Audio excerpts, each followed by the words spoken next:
you, Jonathan, and thank you to everybody that's joined us this evening.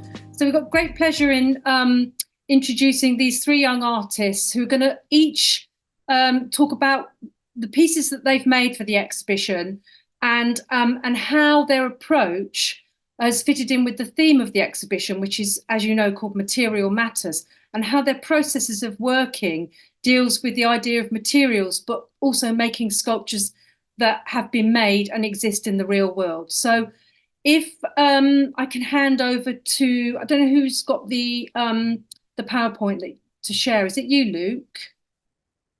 Can you do share screen? And it'll be Branwen first. Oh, sorry. Yeah, I think I was going first. You got it. So can we share the screen? And so each of the three artists are going to spend a few minutes introducing their work and the title of the work and how it fits in with the exhibition.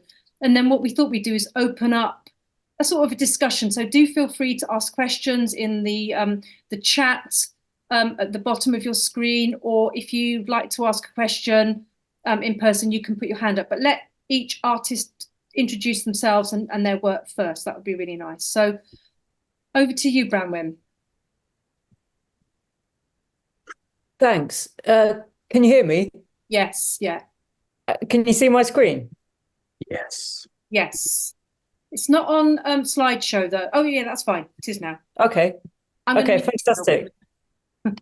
So, well, first of all, just to say thanks to Sarah and Jonathan and Tim, who also helped bring my work over, and to everyone who's here.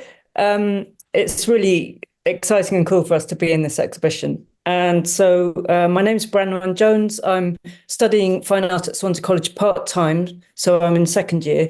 And my work on the course so far has been quite varied, but I think one of the common threads underlying a lot of what I've been doing is an enjoyment of making things and experimenting with materials and material processes and exploring broader ideas through the sort of process of experimenting with materials and making things. So for this introduction, I just wanted to talk a little bit about how I made this work, because it totally came out of a process of experimenting with materials. I made the first tower last year, but the process began before that. And then I made the other two specifically for this show, this exhibition. So it started when I was in first year. Has it gone on to the next picture? Not yet, no. Okay, hang on. Oh, hang on. Yeah, has it now? Yes, yeah. Okay, cool. Sorry about that. So in first year, when I was in my first year, it was the period of COVID lockdown. So Alex Duncan was trying to get us to experiment with making things at home. And I was trying out making a kind of pulp out of newspaper and then casting it. So after a few small trials, I casted a piece using this corrugated cardboard, which came out quite well. And it looked like, when it came out, it made me think that it looked like concrete. It made me think of concrete, and it made me think of concrete tower blocks and so on.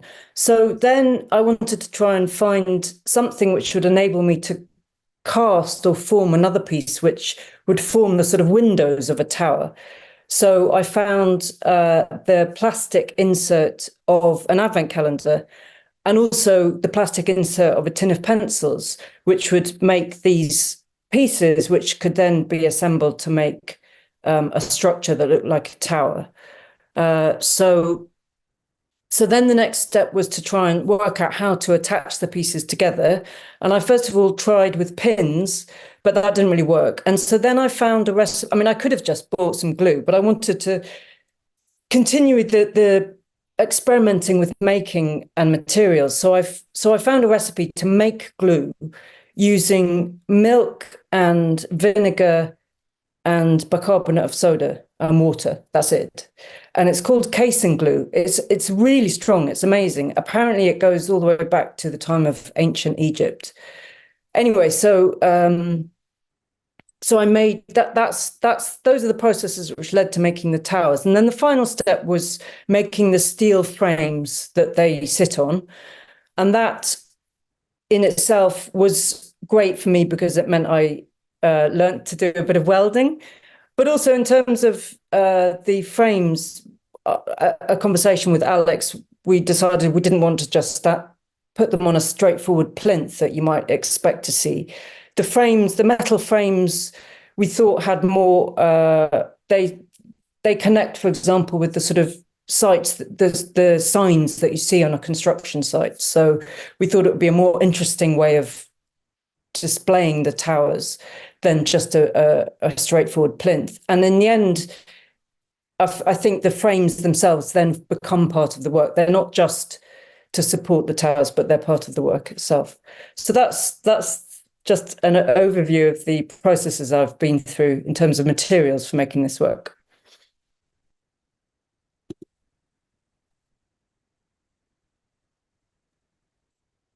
So I'll hand over to Luke now.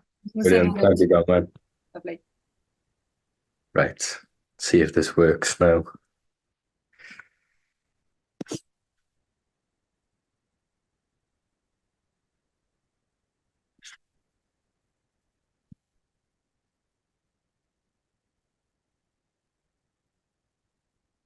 Has that come up for everyone else?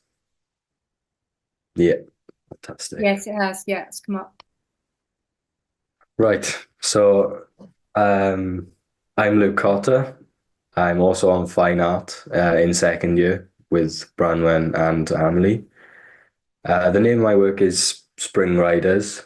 I made this year, and it'll be coming into the exhibition on the 20th of April. And this work, it sort of came from this general interest in found material. So over the course of the last year, I've been using found material to make things that interest me, typically found in everyday places like homes, parks, streets, things like that. And these objects that I've created for the exhibition are sort of a more playful way of messing around with that idea.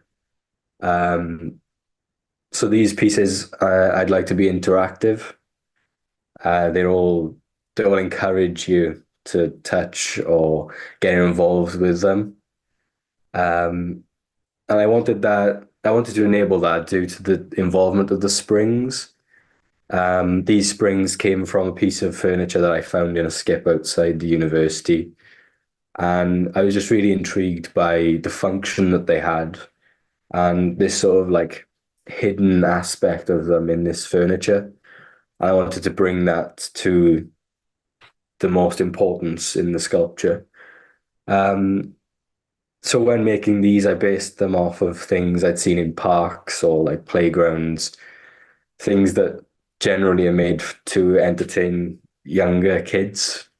And I thought that was a nice way of counteracting the exhibition space being within a bar, and sort of allowing adults to feel like kids again, which is, in a sense, what I'm doing for myself when making these, allowing that sense of fun.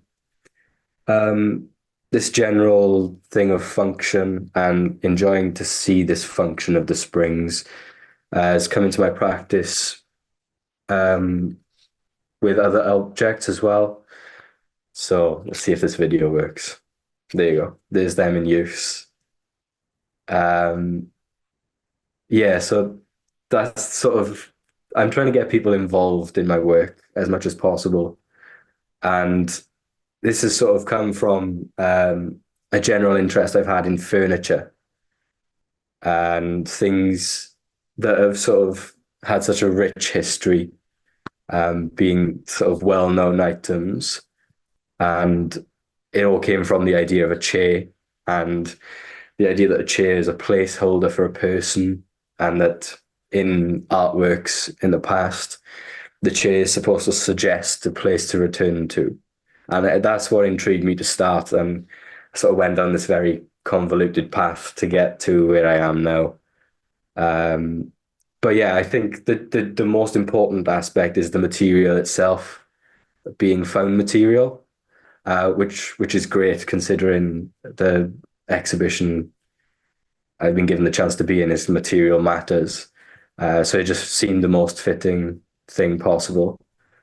Um, and here's some work I've got in the university at the minute. This is the space I've been given at the minute, or taken, depending on how you look at it.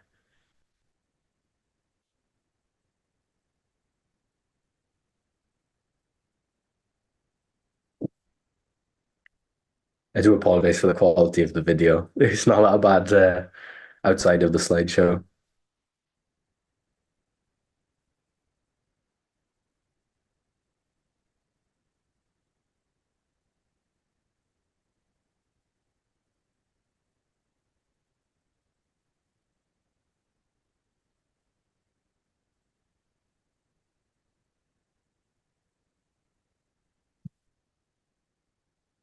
There we are. That's me. I'll pass you on to Amelie now for her to talk about her work. Hello, my name is Amelie Warner, and I'm also second year fine art. My work is called A World Unknown, and I kind of started my practice like basing my work about building small worlds because I knew that's kind of where I wanted to go, but it took me like a year and a half to actually get to a point where I was making something that I was enjoying. But like through my research, I found like the use of cardboard and like making it to create these like small houses and villages and stuff. And I just thought that was such a like an obvious idea, I guess, that I should have seen. But yeah, so I started kind of practicing that. And then the exhibition came along and I put a proposal forward to like fill in the alcoves down the corridor. And they accepted it, which was great. But I suddenly had to start making all these really small houses, and it was so much fun, to be honest. But I love the idea of like it being a place that you can't actually go into, but you want to go into. Like it's a very like small personal space, and like there's lights inside of them that make it look very warm and welcoming, but it's like it's not really for like the outsiders. It's only to like kind of look at and enjoy. Yeah, and I guess I like making that feeling of like enjoyment through like having something really small because I know a lot of people love that with like doll houses. And I've always enjoyed that as well. So yeah, I made these three like towers to fit in, and I made like even smaller ones to like fill in the gaps in the middle, just kind of bring it all together.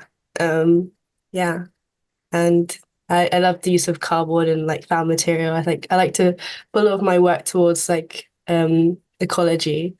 So a lot of these boxes were like found on the street, or like people would donate them to me, or yeah. So it was a lot of fun.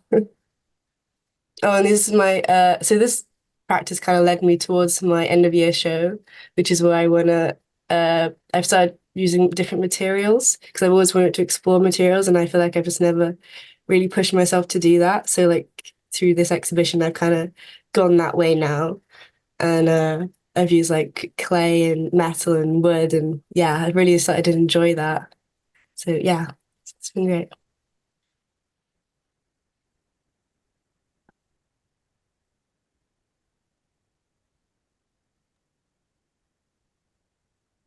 Great, thanks everybody. That's a really good introduction to your work.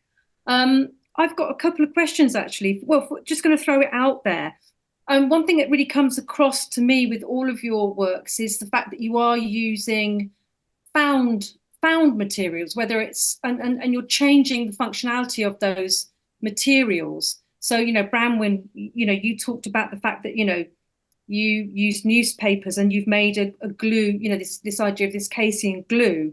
So these materials are from our everyday, really, aren't they? Everyday kind of life. And same with Amelie, with your boxes that you literally find, and Luke with the bits of furniture that you find. So how important is that in terms of you know, not using something which might be, I don't want to say precious or expensive, but something that we might consider, you know, a kind of a sculpture material that might be something like bronze that's expensive, or that's something that's got a very long tradition in terms of process. I mean, and that idea, I think you talked about ecology, Amelie. I mean, how important is that to you, that you're reusing something, you're repurposing something that perhaps has been discarded or is part of our kind of everyday lives, and something which might be throwaway? Is that a conscious decision for any of you? Yeah, definitely. I think it's like, I think ecology is such an important topic, and you know, like so many people speak about it, but like with my work, I really do want to think about it, you know, because I don't want to just make art for the sake of making it to negatively impact the environment. So it's like cardboard and like finding these boxes was like a really good way to like avoid that.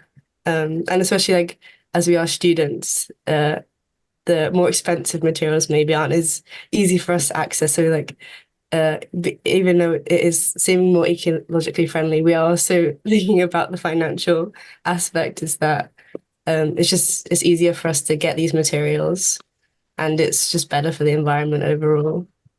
And Yeah. I also think, oh, sorry, Luke, sorry. No, yeah, I have to agree with Amelie on terms of the financial thing as well. Like, I started off making the work with found materials because it's cheap and it's easy and it's what's available. And then it made me think in a different way in terms of, I have these materials now. How can I use the fact that it's found material to push the message I'm trying to portray? Um, like in the slideshow I just showed, I had the opportunity to, like, I got a table from a skip and got to turn it into a throne. And I liked that back and forth between throwaway material and the power that we give to certain icons, like the throne, like the chair. They sort of linked with power. And And humor. yeah, exactly. And the material allowed that. And it was just this sort of open my eyes moment to see that all of this stuff is just lying around waiting to be turned into something else.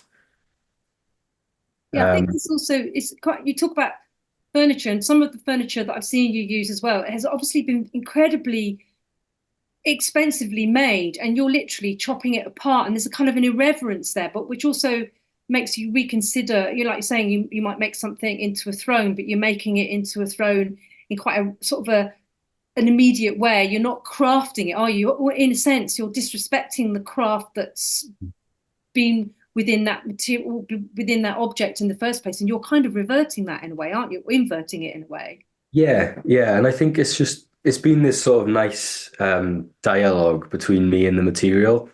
So I find this red velvet chair. So what do you do with a red velvet chair? And how is it important to make that thing? And I think a lot of the time I just find myself enjoying the process and getting involved with it and seeing where it takes me, which is one of the joys of using found material, is that you can get lost in what you actually wanted to make and end up with something totally different. So it gives you a kind of a freedom. I don't know if you all find that by using these materials, and the fact that perhaps there's an abundance of them. You know, there's loads of bits of cardboard, and you're finding all these things in skips, and Branwen's collecting newspapers.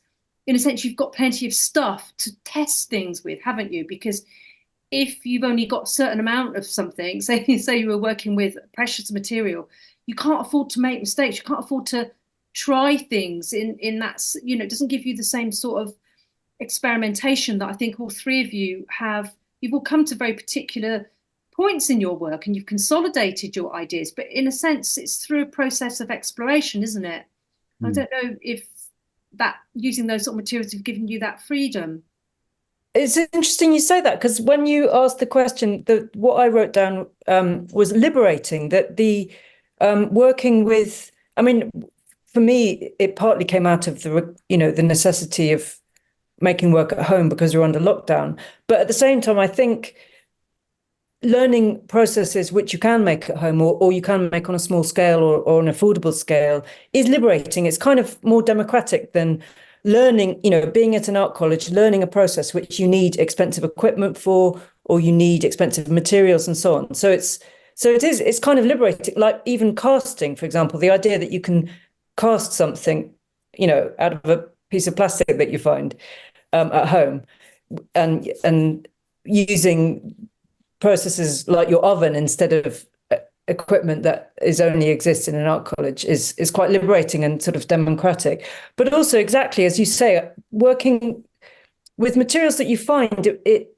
you have to kind of invent your own working processes as well. Or like Amelie's amazing sort of invention of different architectural styles in the decoration of your buildings, or Luke's amazing invention of, you might have an idea, Luke, but it's the sort of interaction between the materials and the idea, and so that you have to kind of constantly innovate and invent to overcome a problem of how you fix something together or whatever. So yeah, it's interesting how the liberating and inventiveness comes out of the material itself. Yeah, and also the fact that, I mean, yours probably more so, Branwen, but I think with Amelie and Luke, you've kind of kept, like especially with Amelie, you've kept the branding on your packaging, you've kept the words, and so we all know that you haven't tried to hide the fact that it's come from packaging of or that you've just found. I think that's quite interesting. I think it's also interesting in the sense that, again, I think the idea of packaging, which is you've made them into these miniature houses. You talked about dolls' houses and things, but we use packaging. Well, packaging is used to protect things, and housing is used to kind of protect us. And yet you've kind of explored that idea of their fragility in a way, and I really like that. And I don't know if that's come out. I mean, was that your original intention, or is that something that's kind of come through that process of making? Is that something that's, I think it has come through just like in the process of me doing it, like things have come out about it. Like I'm thinking about cardboard, like being made to use like for houses and stuff. And like even I started making it, and then I like realized that I used to make like small houses for me and my sister to go in, like as a child, and I was thinking that's such an interesting connection because I wasn't even thinking of it when I initially started. And and now there's like cardboard houses everywhere. Well, you made houses that you could literally get into when you were young. Like when I was a lot smaller, obviously. But so I thought that was just like interesting that now I've started building all these small ones. And I do like with the branding and stuff, I think I like that because it's like it has a history, I guess, like the box is from somewhere, like even if it has like writing on or like branding from some other country, like I think it's really interesting to show that history, because I could have just bought a bunch of boxes from somewhere, but it's the fact that all of them are like very different to each other. And I guess it brings the more human back to it, it's not just like commercially built. Yeah, with that as well, it's not as if you didn't do that without contestation. Like people did say, why don't you paint them, or you should do this or that with them. But it was a sort of very clear, straightforward. I like keeping the labels. I think painting was taken from it. Sorry, Branwen, what were you gonna say? No, I was just gonna say, I came to I visited the show with my sister at the weekend, and we spent ages looking at the buildings, your buildings, and looking at the way that some of the, because I was wondering to what extent you kind of did architectural, you researched different architectural styles, because it's like you encompass so many different actual styles in the various parts of the worlds that you've created, but also that some of it has come from the packaging itself, like that place where you've got round circular windows, which has come out of the circular china packaging or whatever, and that incredible tree that you did, which clearly has come from an image of a tree. So did you also look up pictures and images of existing architecture? In a way I did. I think some of it was from like looking at things online or like looking around me, but like none of the buildings are like physical representations of another building. It was all like I took little notes of what certain buildings looked like, and I kind of just like pieced them all together, and that's how I made them. And then like the circle one, that was actually just one I made up in my head, because I find it really easy to do that with like sculpture, just like make up this world and then like kind of take from maybe reality or maybe from like a movie I've seen. Like I feel like that one's very linked to like Hugo, like him living in the clock. So yeah. I think it's really interesting that all three of you are kind of dealing with architectural space in very different ways. I mean, and I think, I don't know if you want to say anything more about that, Branwen, in terms of it was really interesting, your slides where you sort of, through that process of casting, you realised there was an element which reminded you of roofing or of windows and things, and yet you're using this really fragile material. And it's quite interesting seeing your those blocks and the fact that they do look so fragile, and seeing what's on in the news at the moment. I mean, the awful stuff going on in not only Gaza, but in also Ukraine and stuff as well, where you've got these kind of fragments of buildings. I don't know if that's kind of affected your working in ways, because they do have that quality, or if that's something that you've been it did very much, actually. I mean, as I said, it came out of the process, so that I wasn't anticipating, when I cut up all the newspaper and then mushed it all up and essentially cooked it, and then that it came out grey. I wasn't expecting it to come into that sort of grey colour, and it looks a bit like sort of grey porridge, basically. And then when it dries, it especially the corrugated one, it just made me think that it looked like concrete. But as you say, not just concrete, a sort of newly built, shining, the kind of towers have just gone up in Swansea recently, for example. But either an unfinished building or a ruin, or so there's definitely a social and political dimension to it, beyond simply a kind of an architectural form. So if you think, the architect is always looking to the future and a sort of utopian vision of how things work out well, but actually the work itself might suggest more of a kind of ruin, or a kind of something that's been destroyed or unfinished, which brings suggestions of things that don't necessarily work out well. And in terms of the material, one of the things I was thinking about when I was making it was that it's almost like, because it's made out of newspaper, then all of the politics of whatever actual case, and I have, whether it's a fire or an earthquake or a war, is reported in the newspaper. So the form itself, when I was making it, I was thinking of a number of different specific examples. But since then, it a bit like what Amelie said, it doesn't refer to those specific examples, even though I was thinking about them. It's a sort of general form and material which could suggest any number of actual situations and the politics within them, so that in a sense the politics of that is literally in the material, because it's made of newspaper, which is what reports what goes on, what brings what's happening somewhere else in the world onto our kitchen table. Yeah, and in a sense that doesn't really have to be shown, does it? That's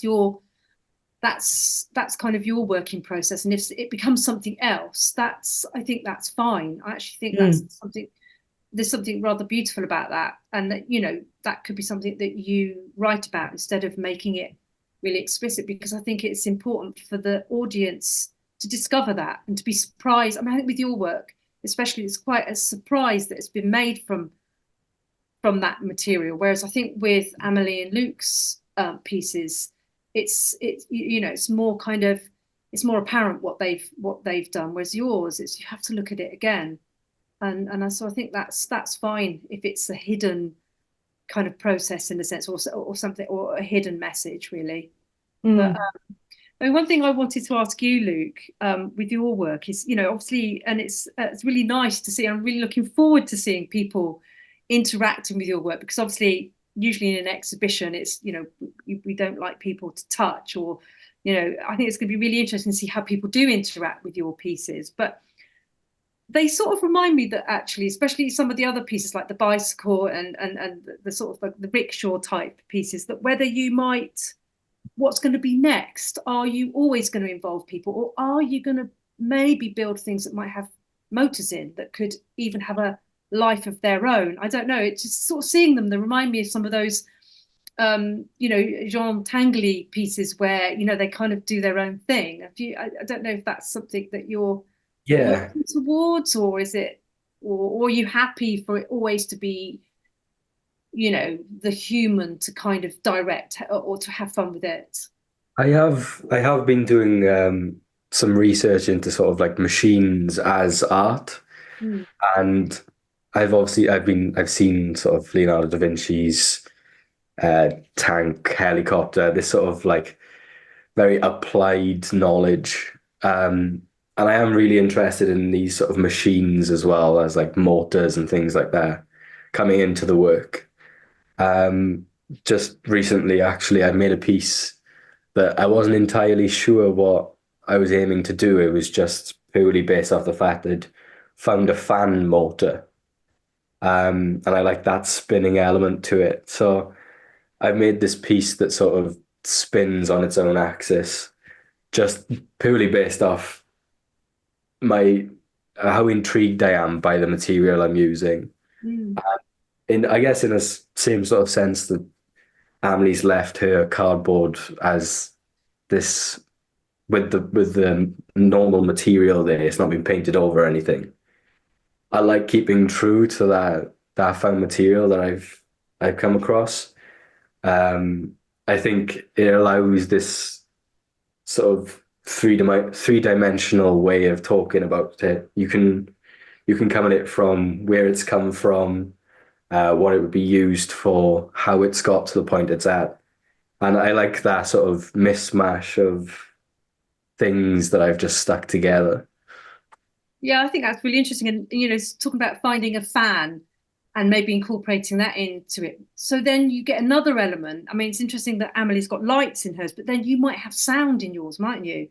If you start to incorporate other discarded things. And of course, you know, we've these days, you know, you're always seeing, I don't know, things that still might work, but not in the way that we want them to. So you might find an old vacuum cleaner or something like that and use the motor out of that, or you could play with some of those ideas. So I think that's, you know, and then they will make a noise, or they might light up, you know, or something like that. So I think that's going to probably take it to a different level, you know, and I think that's a really interesting idea.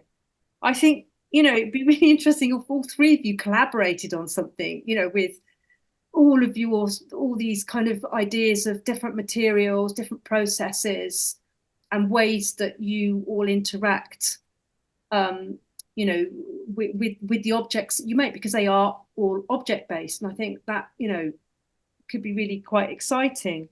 I don't know if other people, whether we want to open it out for the last few minutes, but I think there's just a comment in the chat at the moment. It says, I think it might be from Jonathan, Amelie, you should check out the Broken Angel House that used to stand in New York, I think. A building made out of the remains of demolished buildings. I don't know. Have you heard of that one? No, I haven't.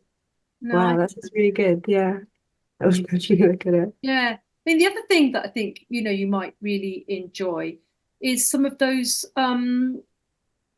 buildings that are made by what we might call outsider artists.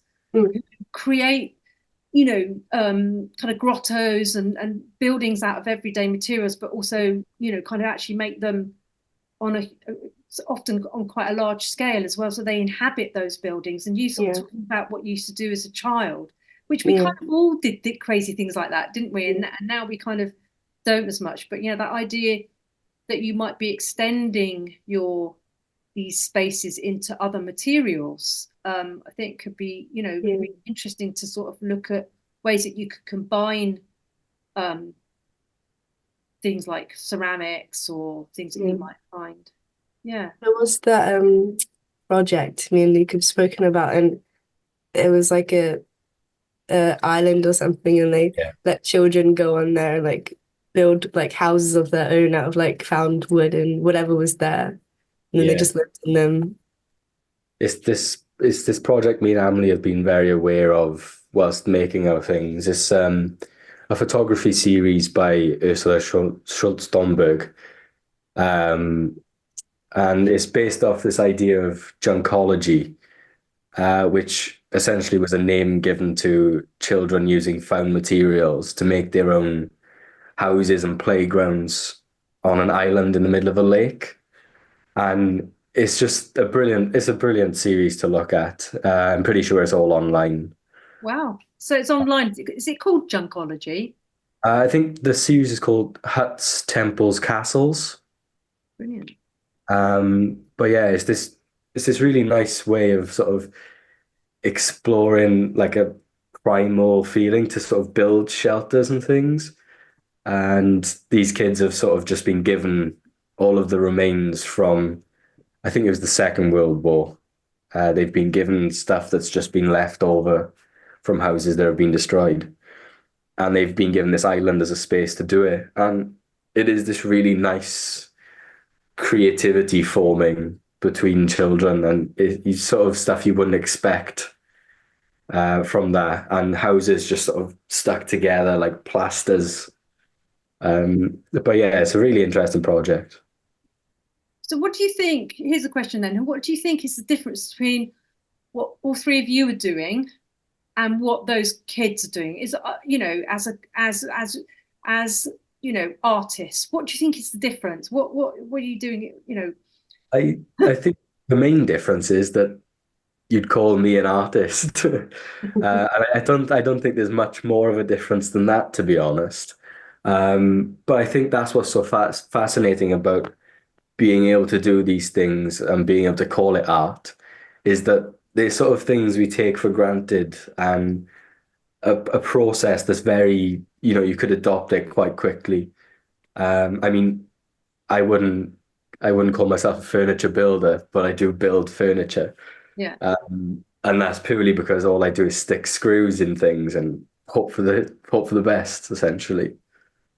I think, yeah. I mean, what I want to bring Can I add Branwen into something? this, because did Jonathan Sorry, just? could I add something? Oh, hang Yeah, on. yeah, well, when we're talking about, all three of your works, and the difference between the kid's idea and being an artist, I think when you're an artist, there's a level of conscious transformation that you're bringing to a material or an idea or a found object, and that's the difference, I think. Because when I was a kid, I used to make camps, tree camps. I still do now, but there's a the way I see all your works developing. You are actually getting to the nub of the material and working with that and transforming it in some way, whether it's the meaning or with Branwen, you're literally transforming a material into another material. So there's that. Yeah. I think that's the big difference. But then that's the sort of theme for me that's gone through my whole sculptural life.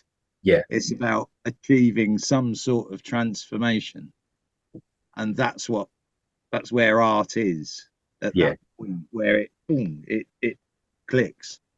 And you're over. trying to communicate something through it as well, aren't you? We're not, I think as artists, we're not trying to make a functional object, as it were, or something that's going to last forever necessarily. We're trying to say something with it, aren't we? Trying to kind of communicate something about us. And also, I mean, one of the things I was going to bring in about Branwen's work as well is a very particular aesthetic with your work, isn't there? There's something you're trying to reveal to us, in a sense, about that material, which I think is very particular to what you've come to make. And perhaps that's the difference. Perhaps children, I mean, there might be an aesthetic with what they're making, but I think it's communicating an idea, isn't it? We're aware of what art can do, I guess, aren't we?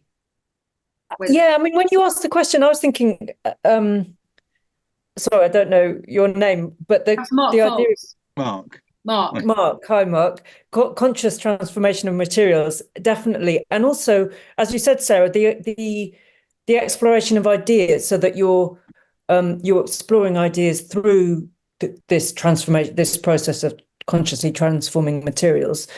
But also, as you were saying before, Sarah, I think for me, one of the things which is amazing about art is that on the one hand, you're wanting to say something, you're wanting to communicate, but it's not direct. There's always space for people to not infinitely, but there's people can understand different things. So you're not telling people what an artwork doesn't tell people what to think, but it might generate a sort of an emotional or some kind of response. So you might be saying something, but it's not. I don't know what I'm trying to say, but the way that art communicates is different from, say, a written text, for example. And maybe that's got something to do with the materials, that it's communicating through form and shape rather than words. Yeah, it's open to different interpretations, isn't it? Mm. It evokes emotions. I suppose that's something that we want people to feel something. And I think whether it's through that use of materials or colour or the objects, or a combination of all three, we're trying to we've got an idea about the work, and we're sort of trying to make that thing in the world, aren't we? Mm-hmm. Yeah, I think a nice thing as well is we get to explore that through sculpture. Sculpture being a 3D medium for the most part, it exists in the same plane as we do. We sort of naturally see it as an equal. I've done some research into the psychology of it, and we sort of naturally think of these things as people. So we try to attach personalities to them. And it's a really interesting, psychological thing that happens there. And I think it's, that sort of birthed a lot of abstract artworks. And then what I guess I'm trying to do is bring it back to things I found interesting for what they are. So like the chair, for instance, it was this thing that really intrigued me because of things we've associated with it. But I can do something as simple as take a 3-legged chair and attach a picture frame to it. And all of a sudden it's functional again. And sort of playing around with that line between function and aesthetic with my work has been really fun. And not always trying to make both work or necessarily make either work, just sort of letting the material tell me where I'm going. Yeah, I think that's a really interesting idea as well, that we respond to three, because we live in 3 dimensions. We respond to those things with our bodies, don't we? And I think it's quite interesting because the premise behind the exhibition was this idea that we do respond to something which has been transformed, like Mark was saying, by somebody else. We respond to those things in a different way, I think. I mean, I might be totally wrong here. To a different way, to the way we might respond to the digital world. Because the digital world, I know I respond to it in a very different way And I think that's kind of what I was trying to sort of put forward in this exhibition, that all of the artists in the exhibition make things. And it's really important to us as humans to make things. And I also think it's really important to us as humans we respond to things that have been made, whether it's our clothes, whether it's, something that you pick up and, write with, or any, it's different. And that's something that I think is always going to be important to us, even with the availability and the kind of all of this AI that's around us. I still think we will revert to things that have been made by us. We haven't got much longer left. I think we've only got a couple of minutes. I don't know if anybody else wants to ask any questions, or whether it's in the chat room, or is anybody. Oh, can you unmute yourself? Yes, hello. Hi. Yeah, Cherie. So just looking at the work, Luke, I saw your piece of work. It looked like a baby's crib in the Glenfyddin Open.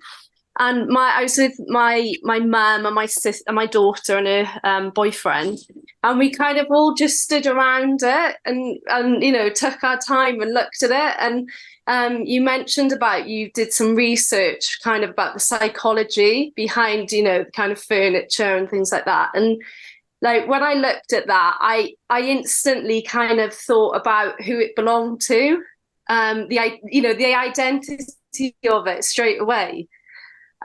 So, and also Amelia, with your the boxes, the homes, I think, oh, who lives in those homes? You just naturally think of that kind of identity. And like you were talking about art and what makes art, and I think it's also about our own personal experiences and what we project, onto objects, and and that goes into producing artwork as well. So I just wanted to kind of just mention about, when I was looking specifically at your work, Luke, I think about identity. I also think about accessibility as well, how accessible furniture is. I did some work as a community care worker, and I worked with a lot of older people, and how bodies change. And I mean, when we're younger, we can go and just sit in a chair, but as you get older, and